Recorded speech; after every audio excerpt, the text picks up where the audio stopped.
Hey everybody, happy Monday. Thanks for starting your week with us here on Northern Life. The weekend was great here, Ryan. Good. First full week in November coming up here, and kind of strange that it's November already, but we're going to be rocking out here, Ryan. And I think week 2 without Briggs that's officially. true also. Yeah, that was a long week. That was a long 1 week. So It's going to be a long 3 months, folks. Get ready for this. you better buckle up. It's going to be something. If you're watching us in your car, hopefully you're not driving, and hopefully you're buckled up. Yeah. But Hunter, speaking of Briggs, it sounds like little Wells the other day, Briggs' baby boy, for those who don't know, heard us asking about what he was going to be for Halloween. And so Wells decided to grab his smartphone and send us these photos. And Briggs says things are going well, which is obviously great news. Little Wells learning little habits. And it's fun watching little Wells experience new things, Briggs says. What a sweet-looking little boy. Already grown a beard? Yeah, wow, old man already. How do you have his number and I don't have his number yet? How'd you get his number? How do you rank? Probably because he's a iPhone user. Oh, that makes sense. You guys just shared to the cloud or whatever that is. Yep, he's airdropping it. Yeah, airdrop. He's airdropping it to me. Yeah. Oh, well. But, what a sweet little boy, though. He's coming along nicely. Very sweet, very sweet. I bet that's totally something like just, first time ever having a kid. How does a new baby work? How does a new human who is this small operate and grow and then change as it's growing and learning new things and learning how to operate? It's beautiful, but I bet it's quite terrifying. I bet it's terrifying, Yeah. and it's just very cool to see this happening. And someday we'll probably have one of our own someday. That'd be kind of cool, right? Do you want a kid someday, right? Well, a couple of weeks, if not months ago, we got a sweet card in the mail. Let's get to some viewer mail. If you'll remember, we got a message from a 9-year-old named Brindle in Gordon, Wisconsin. And guess what? I went to my desk the other day, and we got another piece of mail from Brindle, and we're not going to open it yet, but it's for Briggs and her baby. Look at the wrapping paper, too. It is great wrapping paper, but also a sweet card, a little road with some trees and a house by the river. And this is what Brindle had to say. She said, "Hello again, Briggs, Ryan, and Hunter. I am Brindle, the 9-year-old. Thanks for showing my card in the show a while back, and this card took me a long time to make. I'm a huge fan of you all. Some show ideas for us, too, so thanks, Brindle. Horses or riding them, mucking. I went mucking in the St. Croix River, and four-wheeling." Whoa! How about that? Four-wheeling and mucking would be fun. Do you know what mucking is? I got to look that up because that sounds awesome. Is that like walking in the muck or like going fishing like in the... I would assume driving a car in the muck. Oh, like I'm almost not like positive. Yeah. That would be really cool, like a mud bog sort of thing, or going through... Oh, that'd be pretty sick. That would be quite fun. Okay. But, I mean, a beautiful gift. We're going to have to wait until Briggs is back or hand this to Briggs to open up. But a big thanks to Brindle out there for paying the postage to send that to us and for the gift in the car. That was super nice. Yeah, keep sending us letters every once in a while, Brindle. That's very cool to hear from you. We got to send something out to Brindle. Maybe like we talked about it last year, but we should do a Christmas card this year. Christmas card would be fun. Get Briggs in here. We'll get a picture. Christmas card. We still got to make mugs. Yeah, mugs would be cool. Got to get on the whole mug thing. Well, Brindle's on the first round of mugs that we send out. Darn right. There we go. Coming up on today's show, a lot going on. I'm up in my neck of the woods, sighting in my rifle at the Agate Bay Gun Club in Two Harbors. I'm getting help from a firearms expert before the 2024 firearm deer hunt season begins this Saturday in Minnesota. I believe it starts in Wisconsin about 3 weeks after that. So good to get everything all in order, and we'll talk about that coming up in a little bit here, Ryan. Good stuff. And later, there are things you might not know about Hunter that apparently ChatGPT claims to know. We'll get to a few fun facts that Hunter might not even know about himself, thanks to help with that artificial intelligence. Wow, I'm going to grow as a human here today. That's cool. We're all learning. We're all growing, aren't we? Well, hey, the other day we were talking about Campbell's candles that were coming out, the famous soup brand. They put out a call, actually, a year ago for side dish recipes in a contest during the holiday season, that sort of thing. And as the holidays roll around, they have announced a winner for that side dish contest, and it comes from the Northland. So the iconic red and white can brand announced on their website the results of those Share Your Recipes side dish recipe contests. And it is Crystal from the Iron Range in Babbitt, Minnesota, the winner of that contest with what's called her Everything Quiche. And so she beat out the rest of the pack with her side dish recipe that uses Campbell's cream of mushroom soup as part of that creation. And as the winner now, Crystal's recipe will be featured on Campbell's cans as we head into the holiday season. Are you big serious? round of applause for Crystal and Babbitt, Minnesota, winning a national contest. That's the coolest thing ever. If that was a real picture of what she made, it looked fantastic, and now I'm hungry for that. So. I would buy every single can in my grocery store and just hang on to it and say, just give it to my friends saying, this is my recipe on this Campbell's can. Crystal, if you watch this show, please reach out to us because we'd like to hook up something and maybe try your famous recipe that's now going to be on a Campbell's can. The everything quiche. Oh my gosh, Yeah. How cool is that? So good for you, Crystal. Super cool. If you have a ton of leftover candy from Halloween, a dietitian says you should just give your kids unlimited access to it. A registered dietitian is going viral on TikTok for telling parents to just let their kids eat as much Halloween candy as they want and don't limit it. She claims it is better to let them eat too much and feel sick so they'll learn it's not a good idea. Putting limits on it can make candy seem like forbidden fruit for some and negatively impact their eating habits long term. I can totally see that point, I guess. But how about you toughen up and you just always eat as much candy as you want, suffer the consequences, and get right back on the saddle, eat some more candy. I think I would, I don't know how I feel about this one because I feel like I would learn from not eating too much candy, but when I have a bag of Doritos, I eat the entire bag anyway. And so I do not learn from my... But the question is, do you feel bad after you eat? Oh, I feel terrible after I eat terrible. all those Doritos. Yeah. Also, I've seen the new Doritos collaboration. I don't know if it's new, but they have like, there's a bag at Sam's Club or Costco that's tangy pickle in the same bag as Cool Ranch. Okay. I think that'd be unreal to try. You haven't had it yet, I haven't had it. Okay. Well, Uncle Bob has sent me a photo of it. It looks pretty darn good. Dude, you better get on it. Yep. You're our Doritos ambassador. Any new Doritos thing gotta try going on, you got to try it and let us, especially when it involves Cool Ranch. That sounds really good. Especially. Hey, quickly, apparently soda making a comeback. Both Coca-Cola and Dr. Pepper report an increase in sales. However, against that trend, Pepsi's soda sales are apparently struggling, according to reporting by CNN. I like Pepsi. Yeah. I like them all, but Diet Coke is the best. I don't. Well, hey, coming up, Hunter has his sights set on deer hunting season. We'll be right back.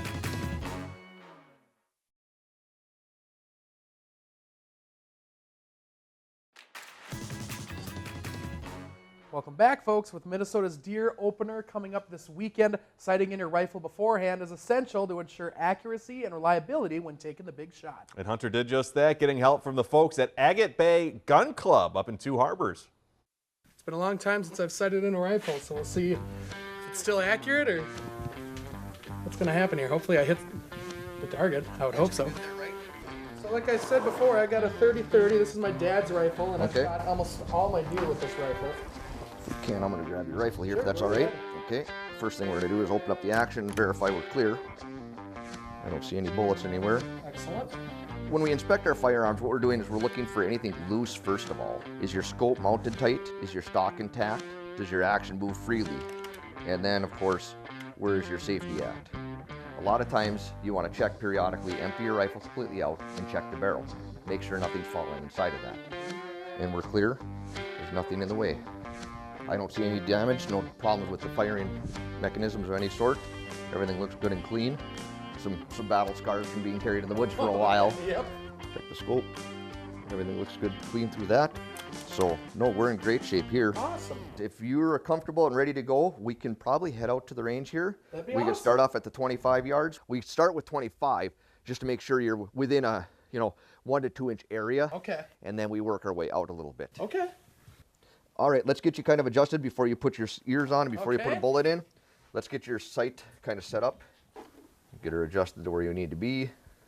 Okay, that looks good because we don't want it on the sling. We don't want the rest on the barrel. We want it actually on the stock of the rifle. Okay. So get yourself set up there. Just like you're actually shooting your rifle. Right? There's a 12-point buck in front of you and you're going to shoot it. Excited. Okay. That's about it right there. Okay. All right. There's your round. Put a round in the chamber. Okay. All right, you got a round in the chamber? Yep. All right. Everybody's got eye and ear protection on? I believe so. Okay, if we are all clear here and stuff, ready to rock and roll, range is hot. You may shoot when you're ready. Put yourself on the target. Try getting on the center as close as you can. Hold nice and tight to your shoulder. Nice, gentle squeeze on the trigger.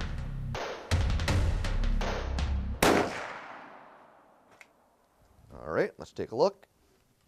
Well, sir, you are about as dead on as I would want you to be. Really? You are about a 1/2 to 3/4 of an inch left and your elevation is spot on perfect. Fantastic. All right, go ahead and take an eject your round. Make your rifle clear. Your sight was on, everything's nice and tight, so that's a great starting point already. Now, what we can do is we can start working our way out to longer distances. Okay. This time we'll move you out to that 100 yard. Like I said, we use the 2500 just to verify everything. Nothing got bumped around in the safe over the summer. And I'm right in the middle again. yep, hold in the middle. So whenever you are ready, everybody's got eyes and ears. Your range is hot. You may shoot when you're ready. Okay.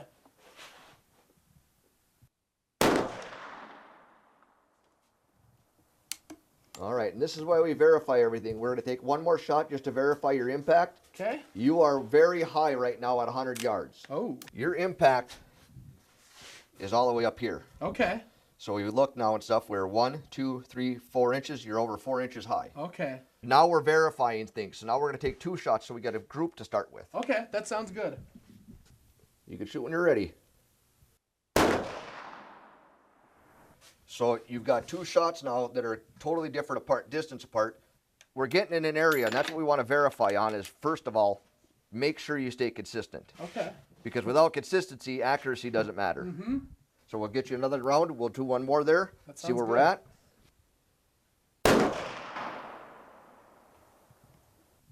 From what I see, you hit almost exactly the same spot as that second shot. So, Okay. so we got 2 shots at just over an inch high. So now we're ready to reach out to that 200 yard one. So far everything's proving to be exactly what it should be. You know, your rifle's zeroed. Everything's functioning as it should. I hit it. Hit it.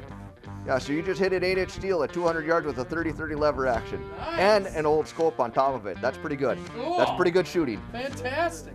That's a dead deer all day. Yeah, let's go. Okay. Get out there, be safe, be vigilant about what's going on around you, watch for others. A lot of people out walking trails. ATV riders, they are still out there as well. Watch what's behind your target at all times. Okay. Fantastic. Kyle, I Hunter, appreciate it, my friend. good Thank luck. you very much. Yes. Hopefully I get some pictures of some big deer. That'd be fantastic. You too, my friend. What a shot, Hunter. Thank you very much. Not Wow. too shabby. The gun didn't really need to be adjusted much at all. So a huge thank you to Guile. Guile, by the way, part of On the Range handgun training. So if Nice. you want to hit him up, you certainly can as well. He's very knowledgeable in all things firearms. And any deer out there that watch Northern Life, you're going to be one on the lookout for Hunter McCullough. Better here. look out. I'm getting my license. We're going out this weekend. I've Wow. actually got a little time off around hunting season too. Nice. So we'll have to see what happens. But it was such good a stuff. blast, Ryan. It was Yeah. beautiful and definitely my favorite time of year. A lot of things that I didn't know either, so you know, Yeah. especially for people that might be interested in going out there and Yes. learning about firearm safety. Yep, very, very knowledgeable. Good stuff. Well, you can find Agate Bay on the Gun Club on Gun Club Road in Two Harbors. They have all sorts of great activities available for you to improve your aim, including some firearm safety classes as well. You can also find more information about them on the Agate Bay Gun Club Facebook page. Well, hey, coming up after the break, artificial intelligence helps me to learn more about my fellow co-host. We'll be right back.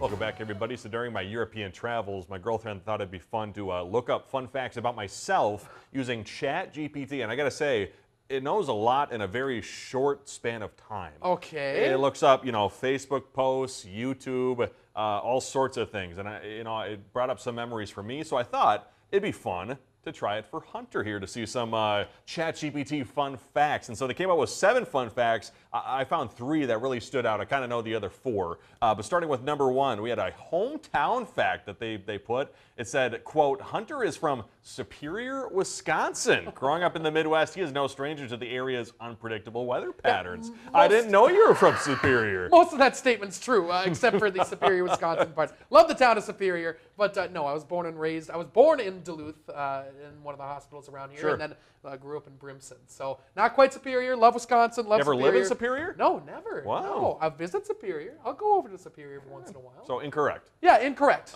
Okay, let's But get still fun nonetheless. Still fun. Let's get to the next one. It said, Hunter here is an animal lover, reporting, quote, Hunter is known for his love of animals, especially his cats, whom he occasionally features on social media or in segments. I have yet to see any of your cats on social media or in segments, Hunter. I think one time we brought up my cat, my parents' cat, Remember, I never came up with a name for it. It's just Girl Cat is the name that we have for the cat. That's right. I forgot So we call about over that. Girl Cat. That's the only thing that we've ever done before. You know what I assumed this was? I assumed this was about the Wired Whisker Cat Cafe in Duluth when we did that. I was thinking like ChatGPT saw those videos and assumed those were your cats. So this thing isn't just making stuff up. It's literally looking up my history. I would assume so. That's freaky. Yeah. That is freaky. But it's kind of cool. In your past. Yeah. Ooh, yeah. And Whoa. hey, finally, they titled this one "Into the Outdoors," saying, "quote Like many Minnesotans, Hunter enjoys spending time outdoors, whether he's fishing, hiking, or just enjoying the natural beauty of the area. He also seems to attract the attention of local wildlife, as one bear was bold enough to steal his trash can."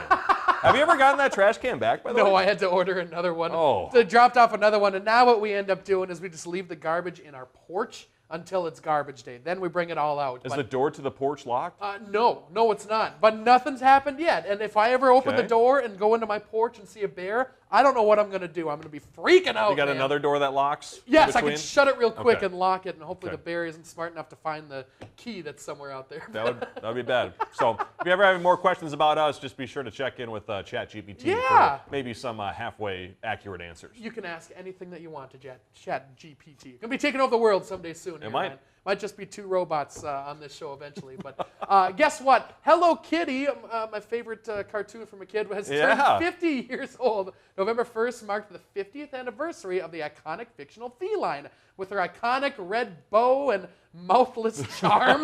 What does that mean? Hello Kitty does have a mouth. I guess I didn't know that. I didn't kind of realize that either until I read the script. That's so weird. Well, listen, with her mouthless charm, she has definitely captivated generations of fans. In her 50 years, she's been a United Nations ambassador, met global stars, and even picked up some sports worth $80 billion. Hello Kitty is the second highest grossing franchise in the world, according to Tidal Max. I just remember seeing all the commercials because we'd go to my grandpa's house who had Dish Network, Oh, wow. and we'd watch Nickelodeon, and there was a million Hello Kitty commercials, and I'm like, oh, that's kind of cool. I always wanted like the Power Rangers and things like that, but Hello Kitty was always a cool thing. I do remember all the backpacks that kids had back in the day in elementary Oh. school that were Hello Kitty related. Also, Yes. our director, Shania, big fan of Hello Kitty. Oh, really? Yeah, Oh. she was dressed up as Hello Kitty for Halloween, I believe. Right, Shania? This year?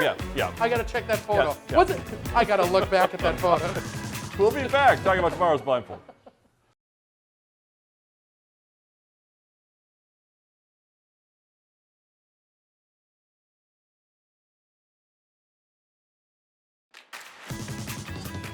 Welcome back. Got to say, we learned a lot about Hello Kitty in the break there. Shania's a specialist. Hello Kitty's not a cat. It's a girl dressed up in a cat costume. Okay. And also, Shania said she's Five- 5 apples tall. 5 apples tall. So that's how you measure Hello Kitty. We'll have to see how tall we are in Apple terms sometime. Before we go, I actually got a message the other day from Jason Halkias, the man behind the big accomplishment we reported last week, the guy who has visited every single pizza ranch in the U.S. He wanted to tell me, hey, Ryan, you might remember me as the man behind that pizza ranch quest, and you and Kendall both introduced my Duluth visit back in June. Laura Lee did a good job presenting that update, just like she also presented the original. And now that quest is complete, he told us the post-quest begins, saying he will be eventually visiting new locations that open in the future. I can't believe he succeeded. That is very, very impressive. He was here, of course, a little bit ago as well, and definitely a feat that he accomplished. So thanks for reaching out, Jason. It was nice hearing from you. Very, very cool. We got a lot coming up tomorrow as well. Ryan blindfolded me and Briggs brought us up to growing Duluth. We're making a mushroom basket, and we'll get to show you how mine has turned out and learn all about mushrooms and their beauty in nature. That was a ton of fun. And if you miss Briggs, you get to see her on the program tomorrow. So there you go. Good news all around. Yes. You can see that basket. Thanks for joining us today. We love you. We'll see you tomorrow. Have a good rest of your Monday. Find some time to throw a line or just head outside to unwind. That's the life in the great North Woods. Hike or bike, whatever you like. Get out in the day, enjoy the night. Yeah, we got the life in the great North Woods. Yeah, we got the life in the great North Woods.